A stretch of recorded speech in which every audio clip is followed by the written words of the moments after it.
Yeah, Tom's like out of control. He doesn't know. We've got 5 people here. Yeah. He's gonna be over here. Tom's just here. 5 people. Wait, where's our? Do the wave. 13 Where's Jill? participants. So she'll Sheila. be. No, she's gonna be coming in just a second. Wow. Cheeses are so good. Mm-hmm. The wines are so good. Okay, It's guys. ridiculous. Panelists, let's see here. For anyone watching, just want to make sure you guys can hear us. If anyone wants to pop into the chat box real quick and let us know if you can hear us, that would be great. 30 people on. Chat box active, everything's automatically right. Mm-hmm.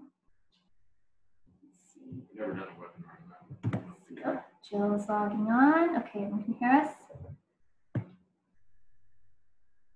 Hello. Hi. The Fredericks and the Fishers. We've got Russ Patter and Bird. Hi, Toby. Hi, John. Marie Frederick. Oh, tell them that their shipment. When are they going out? I just need. All right. So we will. Alrighty. All right, guys. Unmute. Sanders is on there. That's speaking here. Nothing.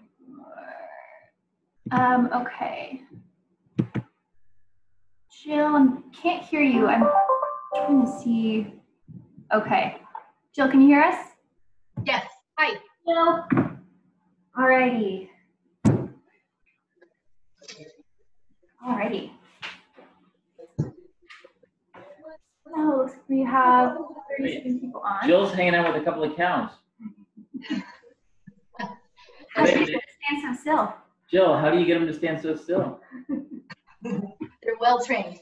Well, do they have names? Those two? Every cow by name. Milk and shake. Nice. All right. I think people are joining us. We have 40 people. Great. And no, only people you should be seeing, everyone, is just me, Peter, and Jill. So if you don't see your face up on the screen, that's a good thing. As much as we love to see So all you of you could be doing this this virtual tasting and cheese tasting in your jammies. We do require that you wear clothes. That would be preferable. Okay. So we've got Jill's camera is floating around a little bit, but she's it's the cows actually stampeding right outside the room, vibrating the camera a little bit. Okay. So we have, let's see, it's 4:02. Let's maybe wait a minute. Okay. So yeah, what's going on. Yeah. So we don't have Tom. Well, we have Tom. Tom is just behind the computer, so it's just me and Peter manning the computer. So we probably won't be managing the Q&A as well as Tom does, but Tom's here in spirit. Tom's eating a piece of cheese and having a little bit of wine while he. I guess I could sit to the side and look. Well, we don't want you too close. You got to maintain our safe distance from each other. Okay. Well. Yeah. Should we get this get this party started? So thanks for joining us again. I'm Peter Heitz, Winemaker Turnbull. I'm Carrie, Marketing and Events Manager at Turnbull. And we're excited to introduce Jill from the Point Reyes Farmstead Cheese Co. We work with Jill and the team. We've done a couple events with them with our membership. We have some of their cheeses in our tasting room. So we're big fans of their cheeses and thought we would do a kind of collaborative cheese and wine tasting. So yeah, so Peter, what wines do we have today? Just so we can get our bearings there. On a wine bearing standpoint, we've pulled out 3 wines. Apparently, Turnbull did a member event at Point Reyes Farmstead Cheese Company last summer, almost a year ago. And these were the same 3 wines that we paired with the awesome Point Reyes cheeses. So those of you that are online today that were at that tasting, we're going to be doing the tasting again. The cool thing is the wines have evolved and changed over the last year. The cheeses are still delightfully fresh. This is actually not the same batch of cheese that was made. It's a good thing. Bill says they're all fresh, and so hopefully some of you saw this coming and ordered your your picnic packs or your cheese sets from Point Reyes. But if you haven't done it yet, you can do that at any time, and the cheeses are phenomenal, and they pair great with the wine. So Jill's gonna tell us all about the cheese making process and her multi-generational family history at Point Reyes, and that's, I think, gonna be the fun stuff. And then for wines, while we enjoy these awesome cheeses, we are going to be enjoying the 2016 Bon Vivant, the 2010 Leopoldina Cabernet Sauvignon, and the 2016 Black Label. Looks like a black label. That's why we call it that. Are we tasting it in that order? I think that would be I think it's a good order. The 2010 Leopoldina technically is the oldest wine. I might put that last because the tannins have smoothed and round more than the younger wines. But it's so smoking good. It's ridiculous, and I couldn't wait to get to it. So I mean, the other two wines, bookcasing that, if you put the 16 Bon Vivant first and the 16 Black Label last, you can really pour them in any order. They're all fantastic. Just like these cheeses, I think Jill's going to lead us through a tasting, but you could pretty much taste around, mix and match, and have a fantastic experience. When the quality of the product is filled with love and care and goodness, it's hard to go wrong. So the way that Carrie and my glasses are set up, Jill's got a set of the wines there too, and I think she's promised that she's going to share them with her cohorts at Point Reyes. So maybe yes, maybe no.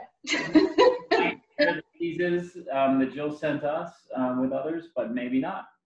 They're pretty darn good. So it might all be gone by the time we're done with this. Anyway, so the order of the pairing of the wines, I don't think is that important, but I put the Leopoldina in the middle because both I get to it before the Black Label, which is a younger wine, and broader, kind of swamped out my ability to taste the 10 Leo. But the 10 Leo also is kind of the centerpiece of this tasting, I think, in that it has these great aged wine characteristics of tobacco leaf and some roasted nuts and some brioche, and there's fruit power. There's a lot of layers. It's fascinating, and I think it's going to be a great pairing with all these cheeses. So, anyways, that's kind of the wine bit.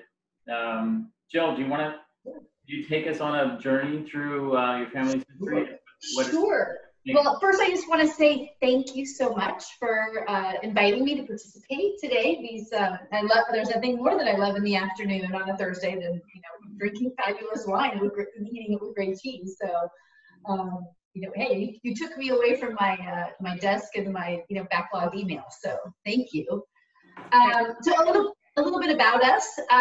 We are out here on the coast, about an hour west from where you guys sit. We are right on the coast. We are about 3 miles north of the town of Point Reyes on Highway 1. And for those of you that might be oyster lovers out there, we also are about 2 to 3 miles south of Marshall, which is the home to the region's oyster industry, smallest Bay Oyster Company in Hog Island, or just to jog up the road. But we sit, overlooking Tomales Bay that looks out to the Pacific Ocean. So you guys are probably a lot warmer today than I am. I thought it was going to be really warm. Didn't bring a jacket actually, but it's getting a little foggy. It's probably about 65 outside, and the fog's rolling in. So we were probably a high of, what would you say? 90s, 80s, high 80s. Ooh, wow. A little bit different, just a little bit. Yeah, it was a little warmer a couple hours ago, but now the fog is coming in, which this is really typical June weather for us.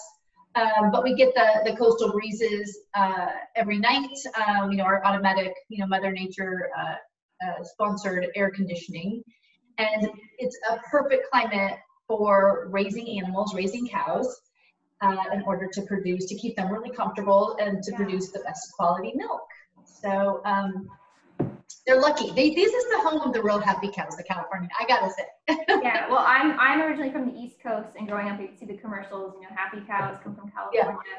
And it really wasn't until moving out here and going to Point Reyes for the first time that I saw the cows in the hills, and I thought, oh, if you have a view like that and you're a cow, I would say life is pretty good, and tons of place to roam. Good. Life is good. Lots of open space, lots of pasture grazing, and yeah, they're happy, and it shows because we do produce some of the best milk certainly in the country, I think this region is really known for its great milk quality. And that's one of the reasons why, 30 years ago, there was a lot of startup cheese making as the milk industry was becoming more and more competitive and difficult to compete, especially in this region of California, because we have smaller farms here than, let's say, the Central Valley or the Fresno area down south, where the farms could be, they could just scale up and produce, and they could have more cows, they could produce more volume in order to stay afloat. Where up here, where the average herd size in the Sonoma and Marin coastal areas on dairy farms is about maybe 200 to 300 cows typically, it was getting more and more difficult to compete in the late 90s. And so you saw a lot of diversification on these multi-generational family farms. And we saw what was going on, and we had some inspiring mentors out there that really kind of said, took us under their wing and said, you guys could do this. You could, start making a value-added product with your great quality milk, make it on the farm, brand it, so it comes from the region, and kind of join in our community of great, cheese makers here from the North Bay. And I'm talking about Peggy and Sue, the owners of Cowgirl Creamery, and Laura Chanel, and the Callahan family at Bellwether Farms, and the Bice family over at Redwood Hill Farms. They all kind of took us under their wing, and we said, yeah, we can do it. We can do it on our farm with this great milk. And anyway, we launched the company 20 years ago. As a matter of fact, we're about to celebrate on August 1st, our anniversary for launching the cheese company. That's great. August 1st, Cheers to that. Yeah, congratulations. I'll join you there. But people thought we were crazy because we decided to launch the company with blue cheese. Like, you can't build a new cheese brand on one cheese, and a cheese that's got like a real, targeted, narrow audience, in that. And we're like, no, yes, we can. Yes, we can. And, we chose blue cheese because it's a great cheese in the kitchen. We wanted a cheese that was really versatile for cooking. We wanted a cheese that was in high demand here in the country. There was not very much blue cheese being made in the U.S. at the time. I'm talking about handcrafted, artisanal level blue cheese. Most of it was coming from overseas, and there was no blue cheese being made in California. And we wanted to kind of thank all these mostly women cheesemakers that really mentored us as we built the business. Like, we don't want to go into direct competition with them from the start. I mean, there'll be plenty of time for that. We wanted to create the cheese and add it to the local region's product availability, to complement what the other cheeses that they were already making. And so we decided on blue, and that was original blue, which is the more whiter, rindless blue cheese that was in the collection. And we're actually going to taste it last, Okay. because it's the strongest cheese. So Peter, what you were saying about you don't want to diminish your palate. Yeah. Especially if you're going to start out with some more milder cheeses, you want to work your way up to the stronger, more punch. So the original blue is the strongest cheese in your lineup. Correct. That's fascinating. Yeah, correct. So, and it's still, you were asking me earlier what's my favorite. I often will say original blue just because, I attribute, our longevity and sustained success to that cheese, and it's what we say keeps the lights on around here. But to taste the cheese, we should start with our more mild cheese that we have in this collection, which is Toma, which is kind of the table cheese it's a farmer style cheese. And as I was saying earlier, this cheese might be a little too mild to pair as beautifully as the others with the wines, but it's a great representation of the flavor of our farm. It's got, you can smell it first, and you get like this rich, like brown butter aroma coming from it, with a little bit of a kind of an herbaceousness to it, and those exact flavors come through when you taste. You get a lot of kind of rich, creamery, buttered notes, and a little bit how we describe it as a grassy tang finish. It's a little bit of acidity that hits the back of your throat, and to me, it's what makes you kind of subconsciously want to have another bite, and then another bite, and another bite. Kind of that herbaceousness clears your your palate and makes you just want more and more and more. So it represents the flavors of the farm. It's called Toma, which means wheel of cheese made by the farmer. And it's an Italian word. Our background, my family's name is Giacomini, and so we named it after kind of an Italian, local village cheese by calling it Point Reyes Toma. And it's a workhorse in the kitchen. It's really great to melt into eggs or burgers or paninis, mac and cheese, grilled cheese. I know we're all getting hungry. But it's just a great fan favorite in our product line. So cool. I'd love Our to try it with the wine here. Our national sales manager, Sean Crowley, his sister has Pizzolina that's in Mill Valley. Mill Valley, I believe. And he just texted me and said that she loves your cheeses and uses them at Pizzolina. So the melting properties of the Toma, or I'm sure the crumbled blue cheeses on their pizzas or salad. And Toma makes a great alternative to mozzarella for pizza. Yeah. I think I almost like it better than mozzarella. It's so good. Yeah. Yeah, it is. It's really, this was the first cheese that we introduced after 10 years of just making and selling Original Blue. So we actually really did build the company on the Original Blue. Original Blue for 10 years. Yeah. One cheese. Just one cheese. Just one cheese for 10 years. But people told you that you shouldn't just have one cheese. That we couldn't do that. that there was no way. You did it. We did it. Wow. My sisters and I were raised here on the farm, and none of us thought we would ever make a career here on the property, in dairy, in ag. That was just not our interest level. And our parents supported that as kids. They were like, oh, go enjoy, travel and pursue education, and then, find a career, something that, is specific to, what you want to study or what you want to accomplish, but don't be burdened by the farm, and it was really liberating for us. And I think it was actually part of a master plan, was how we like to call it now, that their whole thing was, if we set them free and they go and experience the world and start different careers, which wouldn't you know, that was all in different areas of business, that eventually we would want to come back and then use those skill sets together to do something as a family to add to our operation. And so my background was in marketing and advertising. My sister Diana's background was in finance and investments. My sister Lynn's background was in sales, mostly in wine.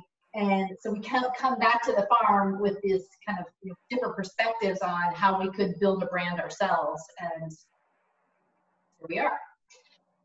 That was a wonderful job. I mean, these cheeses are, I know, at least in the Bay Area, everyone knows Point Reyes cheeses. And I mean, because I'm in marketing, your logo and your everything is just marketed so beautifully, and I think really stands out on the shelf when you're shopping for cheeses. So you guys have really killed it. Yeah. Oh, well, thank you.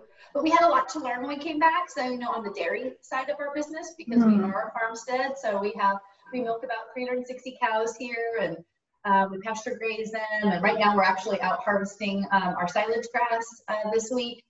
And so there's a lot to learn here. And we were also, in fairness, raising young families at the time 20 years ago. So, starting out with one cheese and really building kind of the credibility behind it and introducing ourselves to the specialty cheese, marketplace across the country, it took us a while. And so it wasn't until 2010 when we hired our second cheesemaker, who is still our head of operations today. His name is Kuba Hemmerling. And when he came on board, he had to kind of inherit the recipe for Original Blue, but yet we told him we were ready to grow the product line. And Toma was his first creation. And it was a hit, like right out of the gate. People just went, oh my God, this cheese is so awesome. So that kind of paved the way to then, get into R&D with all the other cheeses that we make. So it's awesome. Amazing. So we've got the 3 wines here, Peter. I think I don't know if you want to give Jill a break from talking and maybe kind of quickly kind of just go through. I'm totally enthused with Jill's orientation on a little bit of the farming and cheese making. I want to learn more about how the cheeses are made that makes them different. If it's the Yeah. cream or it's the aging or what all that, I don't know. It's amazing, magic to me. I was enjoying the Bon Vivant, the lightest of the three wines with the fun. I thought it tasted great. Has yes, beautiful lifted red tones, and the creamy, the Toma's easygoing, kind of like crowd friendly, I think, but it has a beguiling, nice texture underneath it that binds all that yumminess together. Yeah. And it's actually kind of what the Bon Vivant does. It's easygoing and crowd friendly, but at the same time, if you want it to be interesting and special, and you really taste it, you can find all kinds of layers and intrigue. And it's not just the farm wheel cheese Toma that, you know, the farm wheel, the farm cheese wheel Toma is so much more than just a simple cheese. It has layers and texture and structure and the grassy note and a lot going on. And Bon Vivant's like that too. Yeah. You know, it's exciting. The 16 Bon Vivant was 51% Syrah, 33% Malbec, and 16% Lagrein. And I don't remember that. I just looked it up. That's what I was like ducking under the table to look up because I couldn't remember what it was. So forgive me for that. But I wanted to have the details on what the wines were. Should have planned ahead, huh?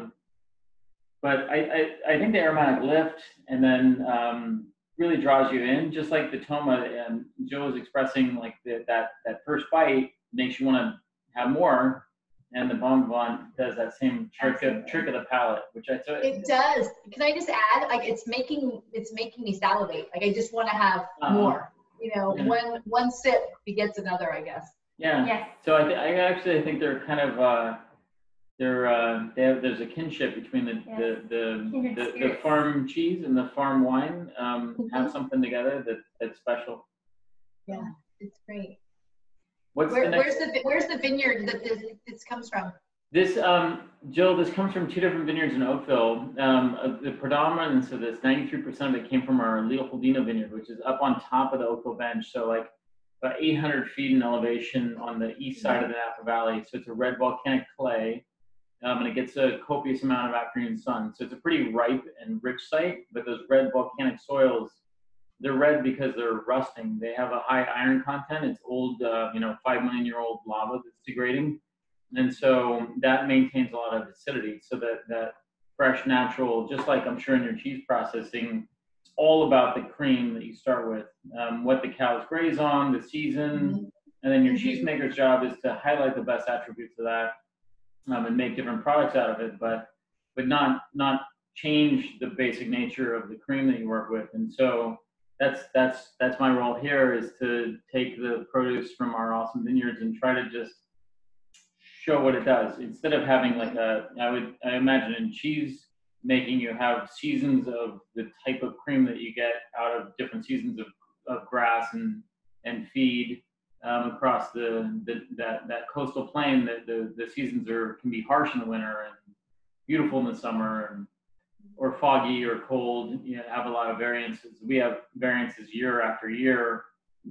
Each season kind of repeats the same pattern, but the way it falls out makes different vintages have different characteristics. So I think the 16 vintage was a generous vintage that had nice characteristics that consistently delivered across the whole range of wines. It was a kind of an easy going vintage that was crowd pleasing and had texture and structure, but had enough generosity and width in the wines. Yeah. So we also have the 16 Black Label on the table. So we can get more into like, are they kissing cousins because they're from the same vintage? They're very different compositions, but similar vineyard sourcing. So it's kind of fun to taste the two side by side. So what cheese should we dive into next, Jill? We are going to jump over to the Gouda, which is an aged Gouda. And this is part of our library collection. And definitely save some for the other two wines. Through the tasting here, because I want everybody to try. Actually, I want everybody to try all the cheeses with all the wines. But this is it's aged it's made in the real traditional method, but it's aged about 16 to 18 months typically. Sometimes we'll age them, a little bit longer, even up to closer to 2 years. But it's so full of like rich, like cooked cream and butterscotch notes, a little bit of toasted almond or hazelnut, that this is to me like candy. And with these wines, I mean, you don't need a dessert. I'm not a huge sweet dessert person. I would rather go a little bit more savory, but the sweet notes and the cooked caramel notes that come out of this cheese, especially paired with the wine, is just like perfect. It's also got those kind of those crystallizations. I love those. Yeah. Nice and crunchy. It's crystallized proteins. It's a real kind of desired effect from a well-aged hard cheese. Like Parmesan or Reggiano is one of the most well-known cheeses that has those. I like to refer to them as flavor pops, because when you get a little crunch, it just kind of explodes with flavor. And again, that makes you salivate, makes you want more and take another bite, another sip. And, this cheese doesn't need really anything to go with it. Food-wise, it's just, I like to chunk it, not shave it, don't cut small pieces, just like kind of. Nice big chunks. Yeah. It's incredible. If you didn't order any wine yet or any cheese yet, this would be the cheese. Definitely tuck this one in your box. It's coming to you from Point Reyes. So how do you make it? We don't widely distribute it.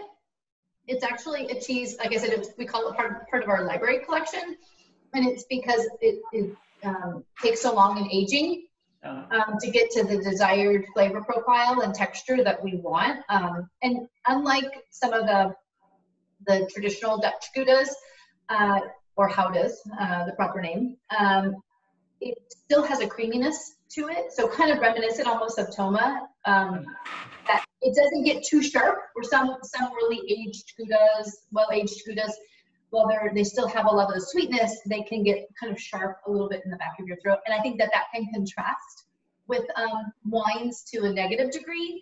But ours, because of the creaminess, I actually, when I was tasting earlier, I really love it with the Leopoldina.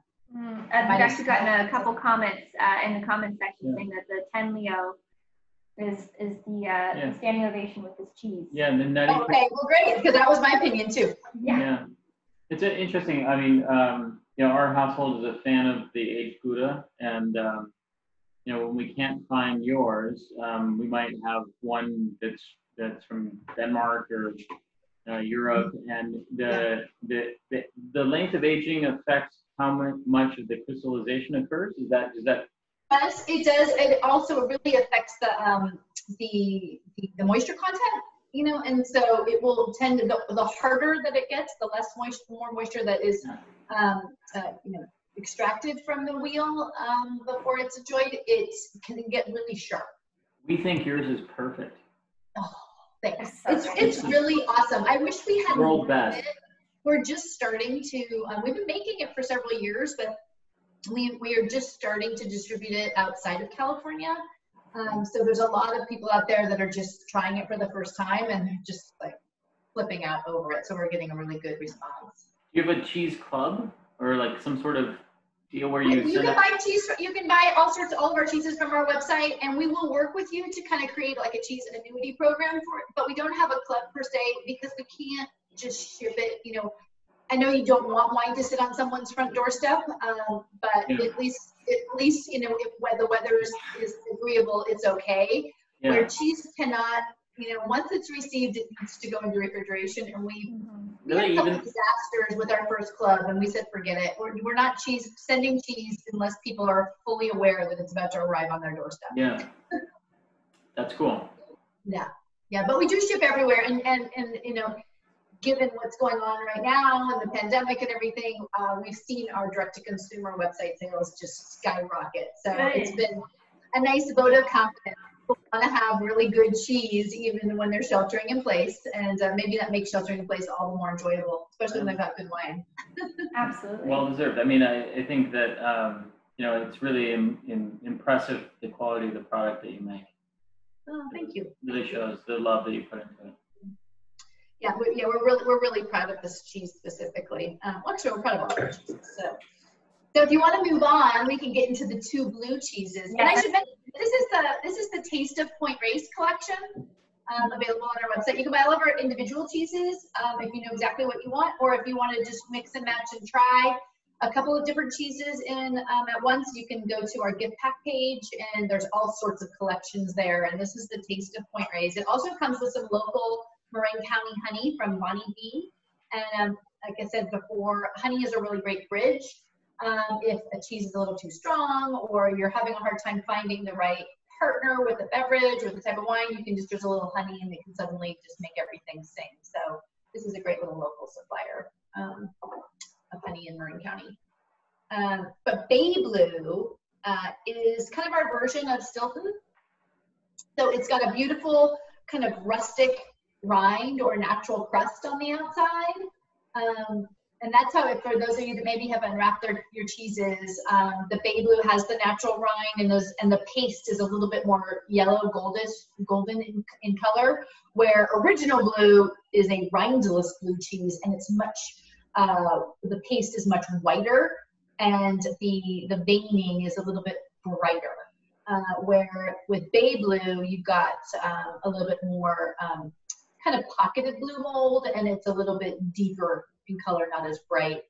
But this is our version of Stilton, so it's a rustic style blue. It's pasteurized. It's more mild in pungency. So even though it might look like it's going to pack a punch, it's more of a mellow blue cheese experience. We actually kind of refer to it as a gateway blue. Like this, for people that think they don't like blue cheese, they try Bay Blue and they're like, oh wow, I had no idea. I didn't think I liked strong, stinky cheeses.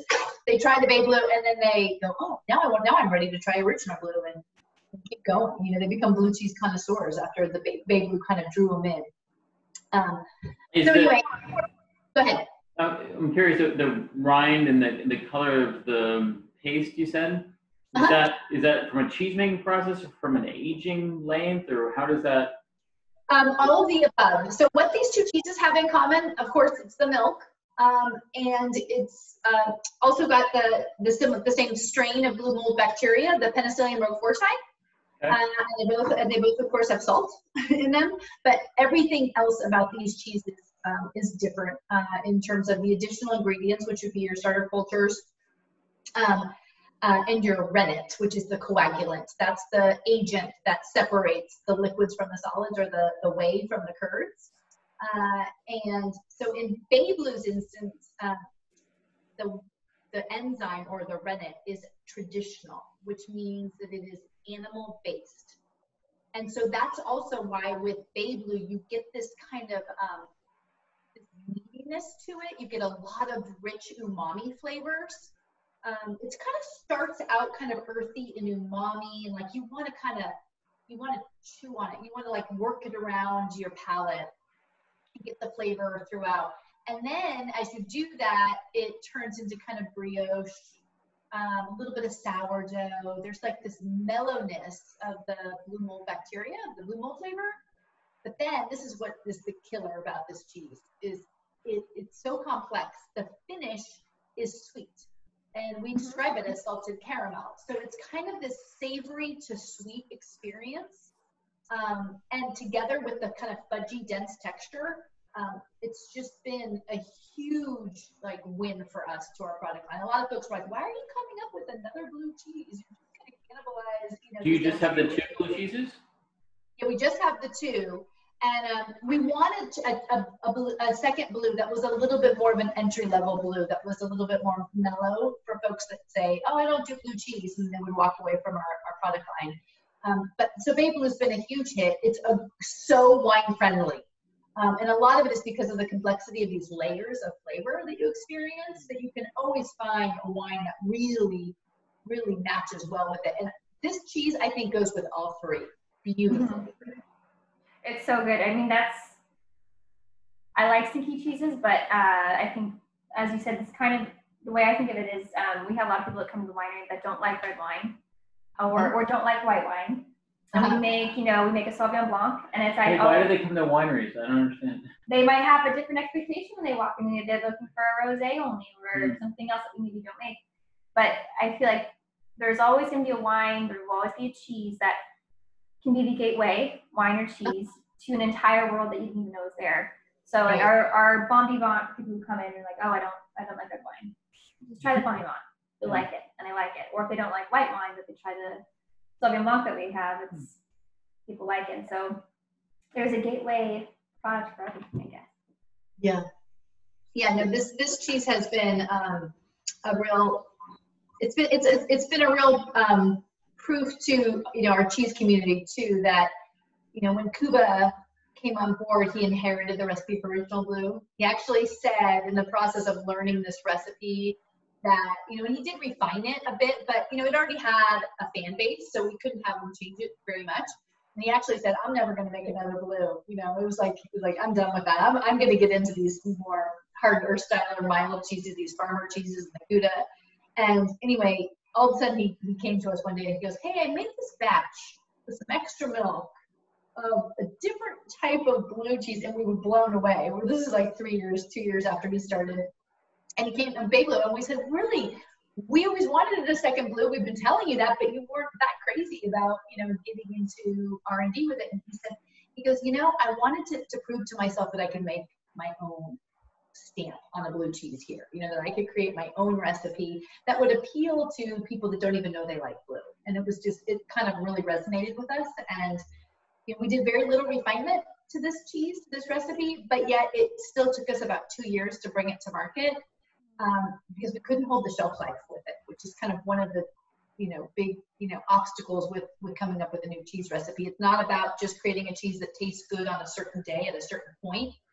About creating a new cheese that you can actually, that will live out in the marketplace, will actually have some shelf life, so that you can get it distributed, you can get a retailer to merchandise it. You can, you know, a consumer can bring it home and not have to eat it that day. And so anyway, Bay Blue was a lot of fun in that whole process to take it to market. That's amazing. What do you consider a marketable time frame for the cheese to be on point? Like with the Bay Blue, you had to achieve 3 weeks of. So when we released Bay Blue, we released it at about 2 to 2.5 months, expecting that consumers will be able to enjoy it from about 2.5 to 6 months of age. Okay.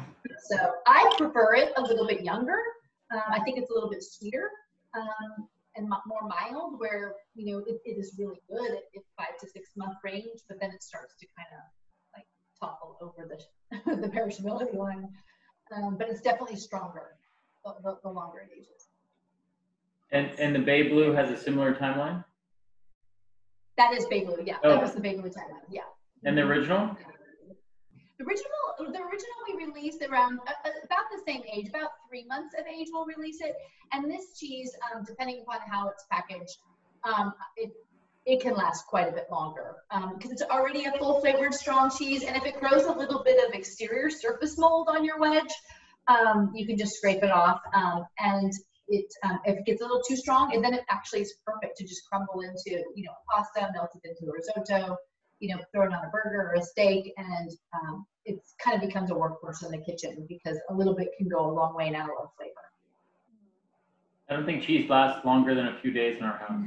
Well, that's what I say to most people is don't even worry about how long it keeps, because you really should just be buying a little bit at a time, you know, the European method, you know, buy cheese every 2 to 3 days and let the cheese monger in your you know, at your cheese counter do the aging, you know, for you. You should be buying, all your cheese should be ripe and perfect when you bring it home. I just want to quickly say the Bay Blue is getting a lot of love in the comment section, Jill. Oh, good. Yes, the Bay Blue, for a lot of people who didn't like blue cheese at all but wanted to, you know, try it, people are loving it. And then people are talking about melting some Bay Blue on some steak. What else? Not a blue cheese lover, but this is great. Thank you. Yeah, there's a lot of love coming in for Bay Blue. I'll let you know. Oh, I love it. That's awesome. Yeah, it's great cheese. And then the last cheese is Original Blue, that we refer to you know, as the flagship cheese around here. This is our one raw milk cheese, and it's also, out of these cheeses, it's our only Farmstead cheese. So it's a cheese that is made here on the farm. The other cheeses are made at our second production facility halfway in between you guys and us in Sonoma County in Petaluma. And that's our pasteurized plant, where Original Blue is made here in our raw milk facility. And exclusively we use all of our own milk for this cheese year round, and it's aged about 3 months. And it's very full flavored. It's made more in the traditional classic kind of French or Danish style. Very, very creamy. It's one of the things that kind of like, it makes the blue mold pungency, which can be medium to bold. It kind of counters it with just this texture that is so creamy, almost like butter. You can spread Original Blue on a baguette, you know, just like you would a pat of butter. And it is just, it melts in your mouth. You don't need to kind of work it around. It just kind of fills your palate, fills your senses. It's got a classic kind of peppery finish. It's a great workhorse, like I said earlier, in cooking. But this is a cheese that I just, you know, I will always just love dearly. And for me, it's the cheese that goes best with the bolder, a little bit more structured, you know, full flavored Cabernets. It's interesting. Do you need to keep the raw milk separate from the pasteurized milk in the facility? I mean, obviously. Well, pasteurization is a process that you just, as soon as the milk comes into the creamery in Petaluma, we pasteurize all the milk as it's going into the vats on a daily basis. So we start, it enters the facility as raw milk, but we pasteurize it immediately. Where here at our creamery, we don't pasteurize it. But that's more of a process step, or there's not like the unpasteurized, like in winemaking we have different bacteria and yeast that we utilize to convert the fruit of summer into wines that will be lasting. You know, I imagine it's a lot like the cheese making process. You're preserving the fresh cream from your dairy into delicious cheeses. You know, in the winemaking process, you wouldn't necessarily want to get a wine together with another wine. If one wasn't going to go through a second fermentation, you need to be careful not to contaminate the other wine, kind of thing. It's not like that. We more have a similar concern in our aging rooms, and not wanting the natural growing, you know, kind of bacteria and flora in the aging room in a specific type of cheese to infect another. Like we wouldn't age our Toma and our Gouda in our blue aging room because they would be infected by the blue mold bacteria that just kind of is insidious in the air. It's everywhere. Yeah, it's everywhere. So what are your favorite pairings here? Oh man, well I think the Bay Blue with the Tenlio for me is the pairing of the tasting. But I also really like the Original Blue with the Black Label, the 16 Black Label. I think it's all ridiculous. This is one of those days when you say, God, I love my job. Yeah, no, we could be stuck doing worse things, and this is pretty wonderful that, you know, we get to do this. Right. So Jill, I've got a question for you because I don't really know much about the cheese making process. So if you could maybe paint a quick picture of from cow to final product, you know, kind of the basic steps that you go through to make a cheese. Sure. Well, it's kind of there's a lot of parallels between, you know, the wine industry and the cheese industry, and then winemaking and cheese making. Yeah. And, you know, I think, Peter, you referred to it as magic. You know, it's very similar. You've got the same basic ingredients. You know, you've got your milk, you've got a starter culture, you have some sort of enzyme to coagulate the milk, and you've got salt. I mean, that's the basics of all, you know, the foundation of all cheese making, of all types of cheese. But where it gets interesting and very complex, and full of science, laced with some craft, you know, you've got, you know, different cheeses that result based on the recipe, based on time, aging, you know, climate, you know, and really just kind of the desire of, you know, the cheese maker. But all of these cheeses start out, you know, obviously with our milk, you know, during certain times of of our history, we've had all of our cheeses be Farmstead, and then in recent years, after we opened in early 2018, we opened our second facility in Petaluma. We started purchasing other local farms milk from our neighbors for our Petaluma facility, and started just exclusively using all of our milk only for Original Blue made here on the farm. And then this little thing called COVID-19 hit us this spring, and we have had to reduce and contract our production and the size of the amount of cheese that we're producing on a weekly basis. And so now we've cut off those milk purchases from other farms, and we're taking all of the milk on the farm and splitting it between the production here as well as the production in Petaluma. So even though we can't call the pasteurized cheeses Farmstead currently, because they're not made on the same property where the milk is produced, where the cows live, those cheeses are being made with our own milk again, which is really fun to see. The word farmstead is a technical word for a state farm cream. Cheese.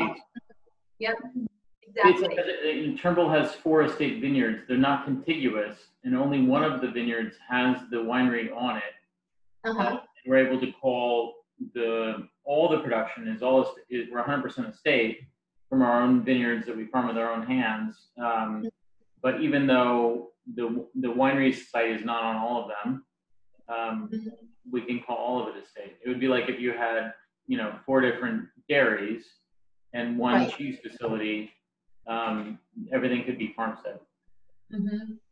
Yeah, I mean, there's unfortunately, there isn't anything like the Farmstead police, but we are very careful with when we talk about for us in cheese that Farmstead means that it's all happening in one location. And for the milk, because it's such a fresh product, and you're trying to capture those pristine flavors of the freshest milk, as quickly as possible after the cows have produced the milk.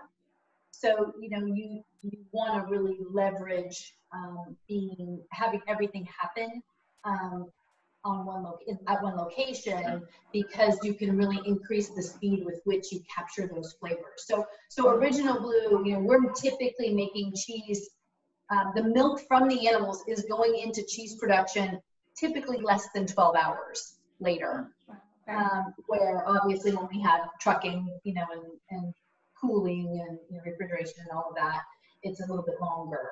Does the entire milk stream, no, pardon the pun, the stream of milk, does the whole milk product get used in the cheese making, or do you fraction off? Yes. All of these cheeses are whole milk cheeses. So none of them have any added cream to them. They also are not stripped of any fat either, conversely. Interesting. So, yeah, and just when you taste like the different textures, really the texture and the complexity that comes through in the format of the cheese is a function of moisture, not necessarily a function of fat or cream. So it has to do with more so the aging of cheese, how much moisture loss has occurred before the cheese is cut and enjoyed, versus how much fat actually went into the vat. Do these cheeses have similar amounts of fat content remaining? Yes, yeah, because it's all whole milk cheese. Yeah.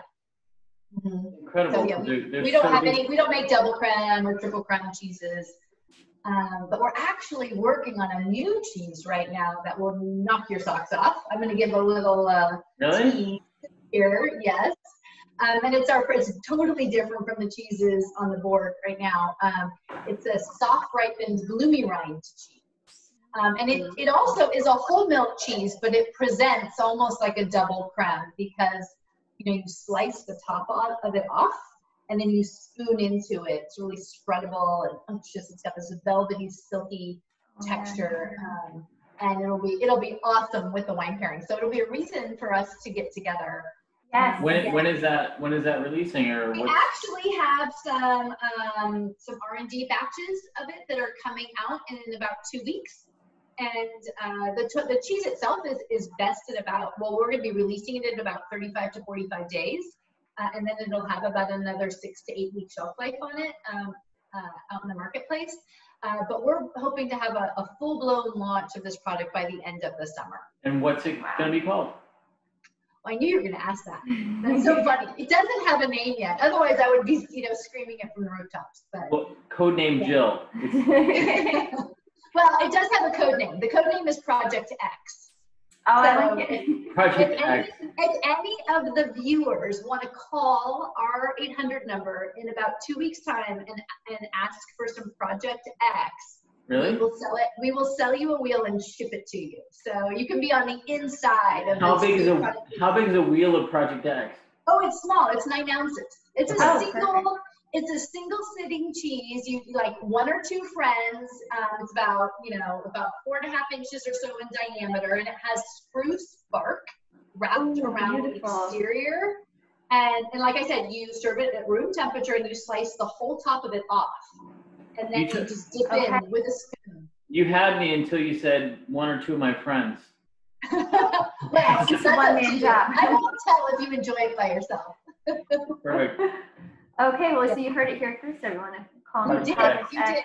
I'm going to be disappointed if you don't launch it to market with the name Project X. There's been some discussion about that. So I think maybe there's a more farmy name than Project X out there. It sounds like a test there's airplane. some not so good connotations out there for a pilot name like that. But it is a cheese that where we will be kind of leveraging it to celebrate our 20th anniversary this summer. So. Oh, that's Very so cool. exciting. I think if, looking at the background behind you, and you've got that beautiful stack of cheese right behind you, and then the picture of the farm is beautiful. And then, but up on the one that says Point Reyes, the words Point and Reyes are so beautiful. And I think that if you anagram those letters around, you could come up with a cool name for this cheese just from a scrambling of those letters. I think it's in there. I haven't figured out. Here's another challenge for everyone watching.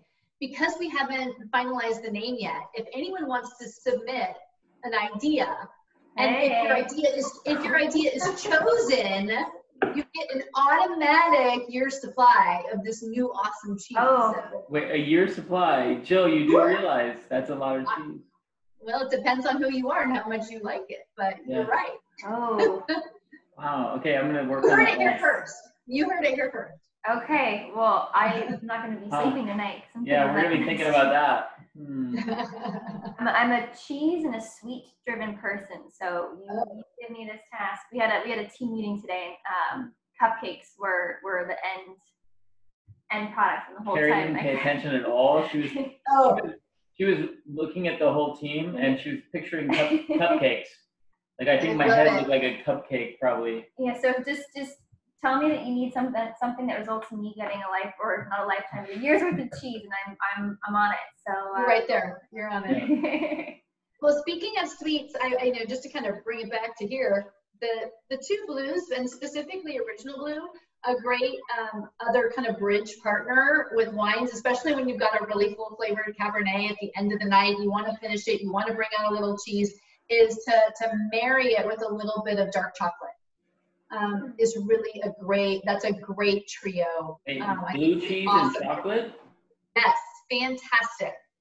Not milk chocolate, dark chocolate. Yeah, well, that's only kind of chocolate. Yeah, that's how I feel. 67% or greater. Or higher, yeah. Mm-hmm. So Jill, when we met before we went live, you said to ask you what your favorite cheese was toward the end of the tasting. What is your favorite cheese right now? Right now, today, I would say it's the Gouda with the Leopoldina. This is my favorite pairing. Yep. I agree. I really love the Bay as well with the same wine, but I think the Gouda just edges it out for me today. Okay. I think it's all about the original. Yeah. I mean, the Gouda and the Toma and the Bay Blue are all incredible magic cheeses that your creamery team should be so proud of. Yes. And the original has obviously been refined and improved upon with the new teams of the last 10 years. But that's a very special cheese. And it's so flexible. It goes great with everything. The acid lift focuses the wines Yeah. and brings structure to them. It's really great pairing. It's really great. You like it? I think that one of the tasting for me, the 2010 Leopoldina, for all the people that have a bottle of that to open, it is on top of its game. I mean, I think it actually shows that it will have a bright future ahead of it, but it is superb today. That all three of them are superb, but the restraint of waiting 10 years to open the 10 Leo, there's something special about that. Like the 20th anniversary for Point Reyes, and the team there, starting their creamery. For all of you that sat on your bottle of 2010 Leopoldina for the last 10 years, cheers to you. Wise move. Really wine to wait for. Yeah, it was great the day we released it, but I cannot. It's pretty great. It's really good. And then the 16 Black Label and the 16 Bon Vivant.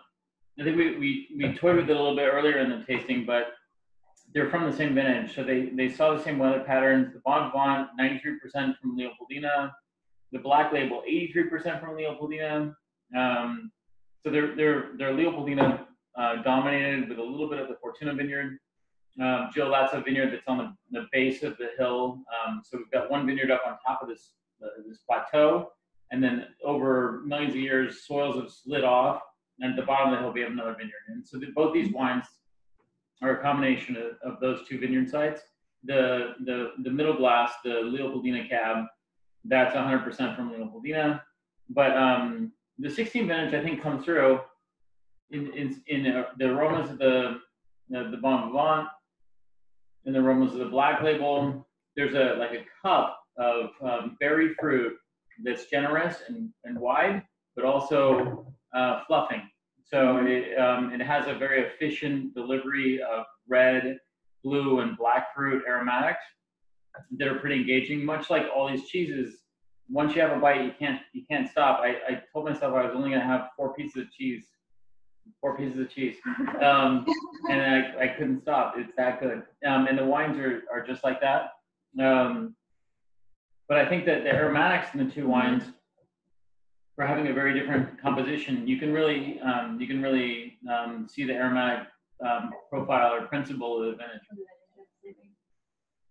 So as we're just enjoying these wines, and I just want to make sure that we got to, there's a couple questions, looks like in the Q&A. So Jim Palermo asks, is all the cheese made with your own cows, or do you have a co-op that sources other high quality farms? So you kind of answered this, but. Yeah. So typically we are buying from local neighbor farms for some of the cheeses, the pasteurized cheeses.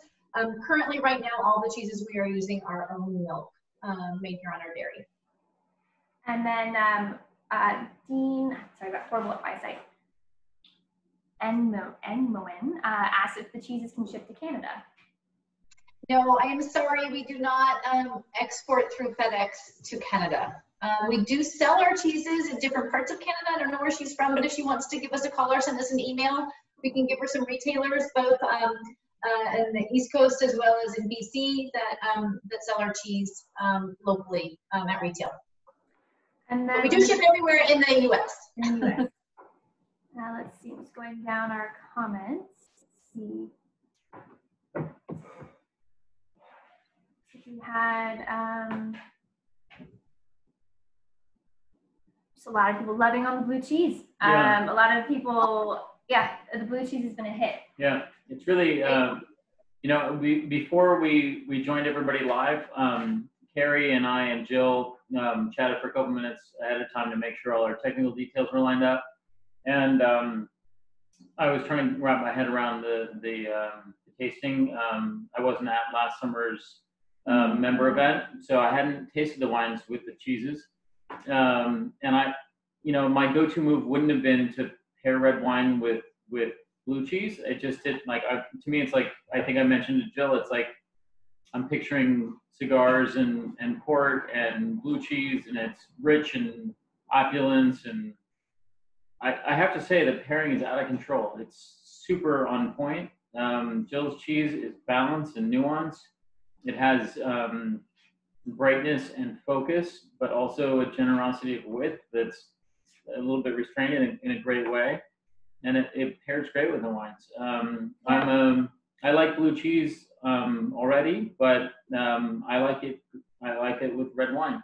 Yeah. And so I thanks Jill for educating me about the pairing of your cheeses with wine. I've got a new appreciation for that, and I'm a new fan. Well, I just want to say thank you so much again for having me. And this pairing I think is beautiful, and it's kind of not a surprise, when you've got the care and the attention and the patience and the craft on both sides coming together to really just highlight these very well produced raw ingredients. Yeah. You've got incredible grapes, you've got the incredible milk, and so the fact that these finished cheeses, finished products both pair so well together, the cheese and the wine, it's really just kind of a kudos to what we're so lucky to have as the bounty in our own backyard. And together with these craftspeople like yourself, Peter, and Kuba, our head cheesemaker, and our team, it's just not a surprise, and I'm really proud. So thanks so much for having me. Thank you, Jill. Jill, when are you going to open I imagine you have a cheese shop. I'm picturing the Monty Python skit with John Cleese in the cheese shop, but I'm glad you mentioned it. Thank you. So we have a culinary and educational center here on the farm. It's called The Fork. And it has unfortunately, it's our hospitality division. It's unfortunately been closed due to COVID. We are, however, hosting all sorts of tasting experiences with the help of our friend Zoom. So you can go on our website and you can take farm tours and cheese tastings and cooking classes all virtually until we reopen. We're hoping to be back at it with walking farm tours and cheese tastings. Hopefully, I'm keeping my fingers crossed for the 1st of August. And then we will, following, as everyone starts to feel a little bit more safe out there, be able to resume our in-person dining events. We have great farm dinners and cooking classes and sensory evaluation experiences, and we are also open for private events. So, stay tuned for that phase of opening. But I think hopefully in August, the walking farm tour and cheese tasting out in our edible garden and patio is going to be something that families specifically are really going to be looking forward to kind of get out and come out to the coast and breathe some fresh air and be on a farm and enjoy some great cheese. So all that information is on our website at pointreyscheese.com, as well as this gift pack, The Taste of Point Reyes, as well as all the other gift collections we put together. And one more plug, if I may. Of we have course. a great gift on our website called the Dad Pleaser. So what? The Dad Pleaser. Okay. Great collection of cheese and accompaniments and salumi and crackers. It's a perfect Father's Day gift. I think I know what I would pair it with. Yes, exactly. absolutely. And if you buy the Dad Pleaser and send it to your dad, you get, you and your dad are invited to participate in a pre-Father's Day cooking class together but apart. Yeah. And we send you, it's going to be the day before Father's Day, next Saturday, the 20th. And you get the invitation, you get a shopping list, a prep list, you get a recipe for a really great cocktail. We're going to recommend all sorts of great wines to go with the menu. And it's something that you and your dad can do together the day before Father's Day. And then maybe you duplicate the recipes the next day. Maybe you invite your dad or deliver some, the great menu to his door if you're nearby. But it's just something fun to do. And it was a huge success. We did something really similar for Mother's Day. And we had over 200 people across the country participating with their moms on Mother's Day. So that's such a great idea. And I have to say, I mean, as someone who's focused on marketing and branding, obviously, when you receive your package from the Point Reyes Farmstead Cheese Co., it comes in this beautifully packaged box. Inside, you've got this, I don't know what you call that filler, that kind of zigzaggy filler, but there's, I mean, the Taste of Point Reyes set, there's honey, there's a honey stick, there's beautiful cheese knife. We got a little lunchbox in ours and some tasting note cards. And you guys really, it's a beautiful gift in and of itself, just open up. So if you like these cheeses, I would highly recommend ordering from the website. Oh, well, thanks. Yeah, we ship anywhere. And Peter, happy Father's Day to you. Yeah, Happy Father's Day. Thanks. Yeah. It's, you know, the gift is having great kids, so I'm fortunate that way. They won't remember that it's Father's Day or do anything specifically extra, but they don't need to because they've already done all the hard work of being great. So. Oh, that's awesome. So just a couple things before we log off.